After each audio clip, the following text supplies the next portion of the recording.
જે રીતે સતત વરસાદ પડી રહ્યો છે એ વચ્ચે હવામાન નિષ્ણાત અંબાલાલ પટેલે મોટી આગાહી કરી છે। આગામી 48 કલાક ઉત્તર ગુજરાત માટે અતિ ભારે છે। ઉત્તર ગુજરાતના ભાગોમાં 10 થી 20 ઇંચ વરસાદની શક્યતા છે। પાટણ, સાંતલપુર, બનાસકાંઠામાં ભારે વરસાદનું અનુમાન છે। સાબરકાંઠા અને અરવલ્લીમાં પણ ભારે વરસાદ પડી શકે છે। અમદાવાદ, ગાંધીનગરમાં અતિ ભારે વરસાદી ઝાપટા આવી શકે। વડોદરા, ભરૂચ, મહીસાગરમાં ભારે વરસાદની સંભાવના છે। આ સાથે કચ્છ, રાજકોટ, સુરેન્દ્રનગરમાં પણ વરસાદ પડી શકે છે।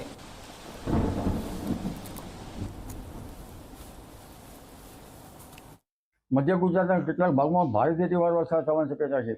વડોદરાના ભાગો, આણંદના ભાગો અને આ ઉપરાંત અમદાવાદ, ગાંધીનગરના ભાગોમાં પણ આજે વરસાદ થવાની શક્યતા રહેશે। કેટલાક ભાગમાં ભારે વરસાદ થવાની શક્યતા રહેશે। અમદાવાદ, ગાંધીનગરમાં આજે ધીરે ધીરે હળવા ભારે વરસાદી ઝાપટા પડવાની શક્યતા રહેશે। એટલે જનધને ભારે વરસાદના પગલે ક્યાંક ઝાપટા પડે તો કે અગાઉનું પાણી તો જવામાં છે, પરંતુ છતાં પણ